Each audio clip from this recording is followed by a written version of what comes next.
Simple सा आप लोग जानिए कि सीखने की क्षमता या योग्यता में कमी को अधिगम अक्षमता कहते हैं। देखिए जब लर्निंग होती है, जब भी कोई आदमी सीखता है, मान लीजिए आप भी कोई चीज सीखते हो, तो सीखने में किसी भी तरीके की कमी, मान लीजिए लिखने में समस्या हो रही है, पढ़ने में समस्या हो रही है, तो किसी भी तरीके की समस्या या किसी भी तरीके की योग्यता में कमी को अधिगम अक्षमता या फिर अधिगम निरोग्यता के नाम से जाना जाता है, लर्निंग डिसेबिलिटीज के नाम से जाना जाता है। किसी भी तरीके की जो अक्षमता होती है। अब देखिए जो आपके एग्जाम में पूछी जाती है वो पूछे जाते हैं लर्निंग डिसेबिलिटीज के टाइप, यानी इसके प्रकार पूछे जाते हैं। इन प्रकार को आपको अच्छे तरीके से देखना है, क्योंकि एक नंबर का कोई ना कोई आपके एग्जाम में इनमें से एग्जामिनर दे देता है उठाकर, ठीक है। देखिए अगर मैं बात करूं आपके पहले प्रकार की, तो वह है आपका डिसलेक्सिया। डिसलेक्सिया आपका सिंपल याद करना है, यह आपका पढ़ने से संबंधित विकार होता है। देखिए जब बच्चों को पढ़ने से संबंधित कोई भी कठिनाई आए, मान लीजिए बच्चा फ्लो में नहीं पढ़ पाता, ठीक है, बच्चा फ्लो में नहीं पढ़ पाता, या बच्चा सही स्पीड से नहीं पढ़ पाता, या फिर बच्चा मान लीजिए शब्दों को उल्टा पढ़ता है, यानी कि मान लीजिए बच्चा किसी शब्द को सा को वाज पढ़ता है, उल्टा पढ़ता है, बी को डी पढ़ता है, तो पढ़ने से संबंधित एक्स वाई जेड जितने भी विकार हो जाएंगे वो आपके डिसलेक्सिया से संबंधित आपके विकार हो जाएंगे, ठीक है। सिर्फ सीधा याद कर लेना, पठन से यानी कि पढ़ने से, रीडिंग से संबंधित आपके जितने भी विकार होंगे वो आपके डिसलेक्सिया से संबंधित हो जाएंगे, ठीक। चलिए देखते हैं अब आपका दूसरा विकार। दूसरा विकार आपका दिया हुआ है डिस्ग्राफिया। देखिए डिस्ग्राफिया के अंदर क्या आ रहा है, ग्राफ, और ग्राफ के अंदर क्या करते हैं, ग्राफ के ऊपर हम लोग लिखते हैं, तो लिखने से संबंधित जितने भी विकार होंगे वो आएंगे आपके डिस्ग्राफिया के अंतर्गत, ठीक। जैसे वहां पर बच्चा सा को वाज पढ़ता है, अब यहां पर सा को वाज लिखता है, वहां पर पढ़ने का है, यहां पर लिखने का है, कंफ्यूज मत हो जाना, ठीक है। बी को डी लिख देता है, उल्टा लिख देता है, या फिर उसके लिखने में, उसके लेखन में सफाई नहीं मिलती, ठीक है, बहुत सफाई नहीं मिलती उसके लेखन में।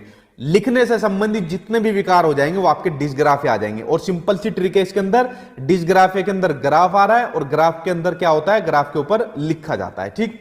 तो दूसरा विकार आपका हो गया। अगला देखते हैं तीसरा विकार। तीसरा विकार आपका डिसकैलकुलिया। कैलकुलिया के अंदर किसकी साउंड आ रही है, ये कैलकुलेटर की साउंड आ रही है। और देखिए कैलकुलेटर पर बेसिकली काम क्या करते हैं, कैलकुलेटर पर हम कैलकुलेशन का काम करते हैं। तो गणितीय गणना से संबंधित जितने भी विकार होंगे, यानी मैथमेटिक्स से संबंधित जितने भी विकार होंगे वो आपके डिसकैलकुलिया के अंतर्गत आएंगे, ठीक। जैसा मान लीजिए कोई बच्चा नंबर्स में किसी को दिक्कत होती है, किसी को न्यूमेरिकल में दिक्कत होती है, किसी को कंसेप्ट में दिक्कत होती है, थ्योरम में दिक्कत होती है, तो जितने भी तरीके के गणित से संबंधित विकार होंगे, कैलकुलेशन से संबंधित विकार होंगे, वो सभी विकार आपके डिसकैलकुलिया के अंतर्गत आएंगे, ठीक। और डिसकैलकुलिया के अंतर्गत कैलकुलिया की आपकी कैलकुलेटर की साउंड आ रही है, सिंपल समझ जाना, कैलकुलेटर मतलब कैलकुलेशन करना, ठीक। ये आपकी तीसरी ट्रिक हो गई। उसके अलावा अगला विकार आपका डिस्मोर्फिया। अब देखिए डिस्मोर्फिया के अंतर्गत क्या होता है, डिस्मोर्फिया के अंदर आ रहा है आपका मोर, ठीक। डिस्मोर्फिया के अंदर आ रहा है आपका मोर। अब डिस्मोर्फिया के अंदर क्या होती है, भ्रम वाली स्थिति हो जाती है। भ्रम वाली स्थिति क्या हो जाती है, जो बॉडी की जो शेप होती है उसमें बच्चा अंतर नहीं कर पाता। वो कैसे, मान लीजिए बच्चे ने एक तरफ मोर देखा, एक तरफ मुर्गा देखा, अब बच्चों को क्या लगा, यार दोनों दिखने में तो एक जैसे ही लग रहे हैं, यानी जो उनकी बॉडी की जो शेप है उसमें वो अंतर नहीं कर पा रहा, भ्रम की स्थिति में, कंफ्यूजन की स्थिति में है कि इनमें मोर कौन सा है और इनमें मुर्गा कौन सा है, ठीक। तो इस तरीके से जो आपकी बॉडी शेप की भ्रम वाली स्थिति होती है वो होती है आपकी डिस्मोर्फिया। और डिस्मोर्फिया के अंदर मोर आ रहा है तो मोर और मुर्गा समझ जाना आप लोग, इनके अंदर बच्चा कंफ्यूज हो जाता है, भ्रम की स्थिति में हो जाता है। अगर मैं अगले विकार की बात करूं तो अगला विकार आपका डिस्फेजिया। डिस्फेजिया होता है आपका बोलने से संबंधित विकार, या फिर आपका भाषा से संबंधित जो विकार होता है वो होता है आपका डिस्फेजिया। अब देखिए डिस्फेजिया के अंदर क्या साउंड आ रही है, डिस्फेजिया यानी फंसने की साउंड आ रही है, यानी जब बोलते टाइम आदमी फंस जाता है, अपने विचारों को व्यक्त नहीं कर पाता, अपनी भाषा को व्यक्त नहीं कर पाता। जैसे फॉर एग्जांपल ये बच्चे अपने पापा से बात करना चाहती है फोन पर, लेकिन अपने विचारों को कह नहीं पाते कि पापा आज ये बात हुई, आज ये काम हुआ, मैं ये वो जितनी भी एक्स वाई चीज है। तो बोलने से संबंधित या फिर भाषा से संबंधित जितने भी विकार होंगे वो आपके डिस्फेजिया के अंतर्गत आ जाएंगे। और डिस्फेजिया के अंदर आ रहा है फंस, यानी बोलते टाइम जो आदमी फंस गया या कोई भी फंस गया तो समझ जाना आपका डिस्फेजिया हो जाएगा, ठीक है। अपनी भाषा में ही फंस गया, जो सही से व्यक्त नहीं कर पा रहा अपने विचारों को। अगर मैं अगले विकार की बात करूं तो अगला विकार है आपका डिस्प्रेक्सिया। तो डिस्प्रेक्सिया होता है आपका शारीरिक कौशल से संबंधित जो विकार होता है, ठीक है। देखिए जब आदमी अपने मसल्स का सही तरीके से यूज नहीं कर पाता तो आपका डिस्प्रेक्सिया के अंतर्गत आएगा। वो कैसे, मान लीजिए ये वाली बॉल इस बच्चे की तरफ है कि इसको पकड़ने के लिए, तो बच्चे के हाथ की मूवमेंट कैसे होनी चाहिए थी, मसल्स कैसे होनी चाहिए, इसको पकड़ने वाली होनी चाहिए थी, बच्चे ने कर रखे उल्टे, ठीक है। आपको एक एग्जांपल दे रहा हूं मैं आपको। तो यहां पर क्या काम हो रहा है, बच्चा अपने मसल्स का सही तरीके से यूज नहीं कर पा रहा। अब मान लीजिए इस फुटबॉल को बच्चों को किक मारनी थी और पैर की उसने ऐसी किक मारी कि बॉल को ना लगकर बॉल के ऊपर लगे और बच्चा गिर गया। ठीक है, आपने देखा होगा कुछ बच्चे जो होते हैं तो वो सही से खाना नहीं खा पाते, खाना खाते तो अपने कपड़ों पर खाना गिरा लेते हैं। ठीक है, तो जो भी आपके शारीरिक कौशल से संबंधित विकार होंगे, जो आपके मोटर स्किल से संबंधित विकार होंगे, वो आपके किसके अंतर्गत आएंगे, आपके डिस्प्रेक्सिया के अंतर्गत आएंगे। ठीक है, इसमें कोई भी बच्चा अपने मसल्स का, मांसपेशियों का सही से इस्तेमाल करना नहीं जान पाता। और डिस्प्रेक्सिया के अंदर देखिए पैर की साउंड आ रही है, तो जब बच्चा अपने हाथ पैरों का सही से यूज नहीं कर पाता, यानी अपने मसल्स का सही से यूज नहीं कर पाता। ठीक, तो आपका छठा विकार हो गया। और जितने भी विकार बता रहा हूं ना आपके, यही बार बार आपके एग्जाम में पूछे जाते हैं, बस इन्हीं को कर लेना और करने की जरूरत नहीं है। जो आपका सातवां विकार बचा, सातवां विकार आपका डिस्थीमिया। अब देखिए डिस्थीमिया के अंदर क्या साउंड आ रही है, डिस्थीमिया के अंदर साउंड आ रही है थीम की। अब जो आपका चैप्टर है, आपका अधिगम विकार वाला चैप्टर है, बेसिकली आपने 6 विकार अभी तक पढ़ लिए और सभी विकारों को पढ़ने के बाद इसकी थीम क्या निकली है। अगर किसी बच्चे को इतने विकार हो गए या कोई भी विकार हो गया तो वो बच्चा तनाव में आ जाएगा।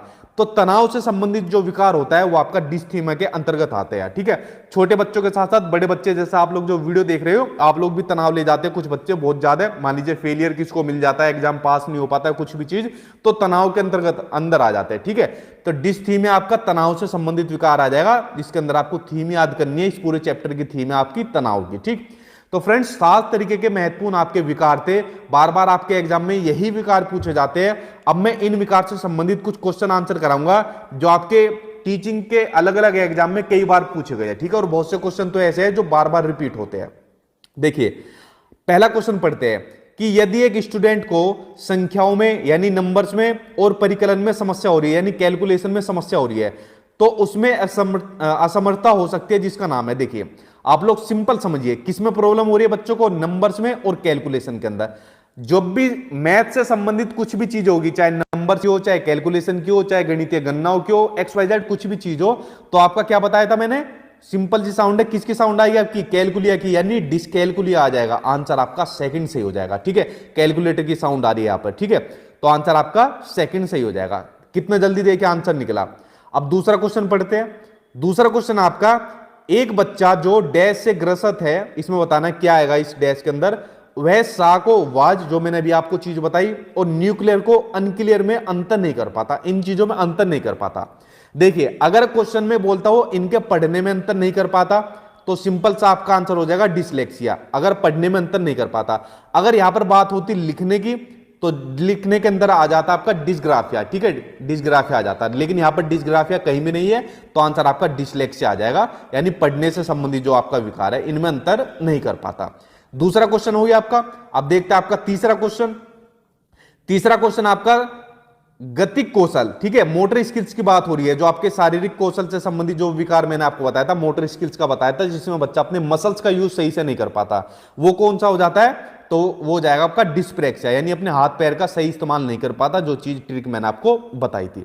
अगला देखते हैं, अगला क्वेश्चन कौन सा है। अगला क्वेश्चन सिंपल सा आपका कि लर्निंग डिसेबिलिटी क्या है, कई बार एग्जाम में आ चुका है। तो देखिए जो लर्निंग डिसेबिलिटी है, ये आपका एक वेरिएबल स्टेट है, यानी कि एक चर अवस्था है। वेरिएबल स्टेट यानी चर अवस्था क्यों है, क्योंकि इसके अंदर बदलाव देखने को मिल जाता है। मान लीजिए कोई बच्चा लर्निंग डिसेबिलिटी का शिकार है, ठीक है, तो वो कुछ ट्रेनिंग के बाद, कुछ प्रैक्टिस के बाद उस विकार को ठीक भी तो किया जा सकता है, उसमें ठीक है संभावना बनी रहती है ना उसमें सुधार करने की।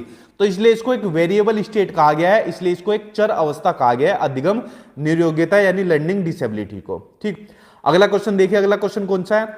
अगला क्वेश्चन है कि शारीरिक रूप से अक्षम बच्चों को सामान्यतः होता है। देखिए अब इस क्वेश्चन के ऊपर बड़ा सस्पेंस रहता है, बुक के अंदर ये वाला क्वेश्चन बहुत गलत दिया होता है। ठीक है, इसलिए मैं कहता हूं आपको बार बार वीडियो में, आपको बुक नहीं पढ़नी है कोई भी। ठीक, बुक के अंदर आपको ये वाला बहुत क्वेश्चन गलत दिया होता है, जबकि मैंने इसका आंसर जो ऑफिशियल आंसर किया वहां से भी मिला लिया, जो भी ऑथेंटिक सोर्स है वहां से मिला लिया। इसका आंसर आपका आएगा डिस्ग्राफिया आएगा।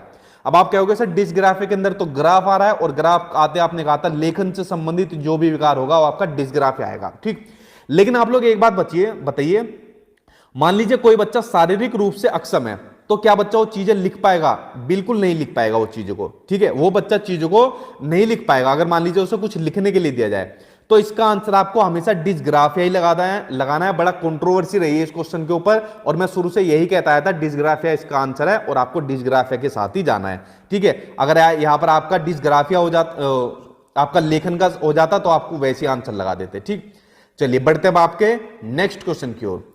अगला क्वेश्चन देखते क्या दिया हुआ है। इसलिए मैंने कहा था, जैसे नोट्स के अंदर मैंने आपको जो क्वेश्चन आंसर भी प्रैक्टिस के लिए दिए, उसमें ऑफिशियल आंसर की आपको आंसर मिला है, और बुक वाले क्या काम करते हैं, बुक वाले गलत देते हैं बहुत से क्वेश्चन आंसर। ये बच्चों को फेल कराने के लिए बहुत जिम्मेदार होते हैं। ठीक है, इसलिए मैं बुक वालों को कभी रिकमेंड नहीं करता कोई भी बुक बच्चों को। अगला क्वेश्चन आपका विकृत लिखावट। देखिए क्या बात आ गई, सीधा सा लिखावट आ गई, इंपेयर्ड हैंडराइटिंग की बात आ गई। तो जो विकृत लिखावट है, यानी सही से बच्चा लिख नहीं पाता, तो लिखावट की बात आ रही है, तो लिखा किस पर जाता है, लिखा जाता है ग्राफ पर। तो आंसर क्या हो जाएगा आपका, डिस्ग्राफिया हो जाएगा। ठीक, आंसर आपका पहला सी हो जाएगा। कितना जल्दी से इसका आंसर निकला है। अगला क्वेश्चन आपका भाषा अवबोधन से संबंधित विकार कौन सा है, जो आपका लैंग्वेज से डिसऑर्डर है। ठीक है, जब बच्चा अपनी भाषा को सही तरीके से अव्यक्त नहीं कर पाता है, वो कौन सा विकार हो जाएगा आपका, वो जाएगा आपका अफेजिया हो जाएगा। कौन सा हो जाएगा आपका, अफेजिया हो जाएगा। अब आप कहोगे सर आपने तो डिस्फेजिया बताया था, आपने बताया था डिस्फेजिया, यहां पर अफेजिया दिया हुआ है। देखिए सिंपल सा समझना मेरी बात को, जो मैं आपसे कहने वाला हूं।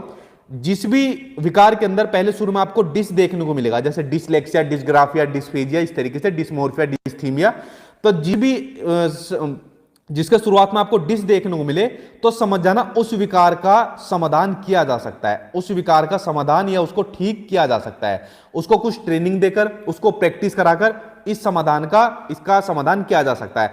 लेकिन जिसके आगे आपको ए दिख गया, अफेजिया इस तरीके से दिख गया, तो इसका समाधान नहीं हो सकता, इस विकार का समाधान बिल्कुल नहीं किया जा सकता। जैसे मान लीजिए कोई आदमी बिल्कुल बोल ही नहीं सकता, मान लीजिए बोलने से संबंधित विकार आपका डिसलेक्सिया है, तो ठीक है, तो डिसलेक्सिया में कुछ प्रैक्टिस के बाद, कुछ ट्रेनिंग देने के बाद, गोली देने के बाद उसको ठीक किया जा सकता है।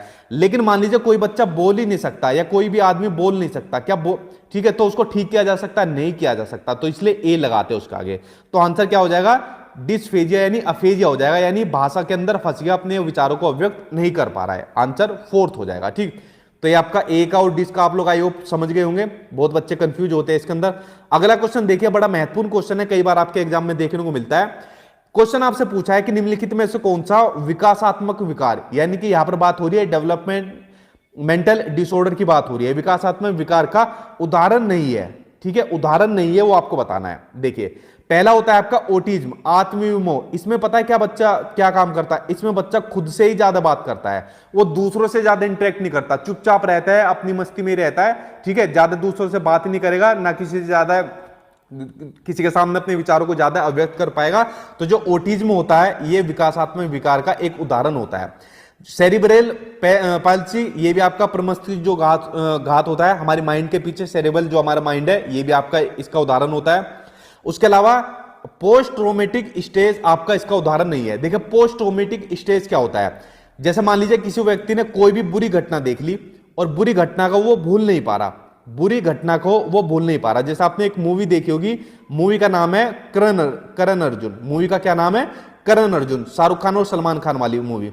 तो इनके पिछले जन्म में जो अमरीश पुरी होता है, जो ठाकुर बनते हैं, वो इनको मार देते हैं, तो इनको सपने में दिखते हैं कि हमको किस तरीके से मारा गया था। ठीक है, तो ये क्या है, ये बुरी घटना है जिसको ये भुला नहीं पाते, तो ये होता है पोस्ट ट्रोमेटिक स्ट्रेस। तो ये आपका विकासात्मक विकार का उदाहरण नहीं है, बाकी आपका पहला भी है, दूसरा भी है। उसके अलावा जो चौथा है, वो भी आपका विकासात्मक विकार का उदाहरण है।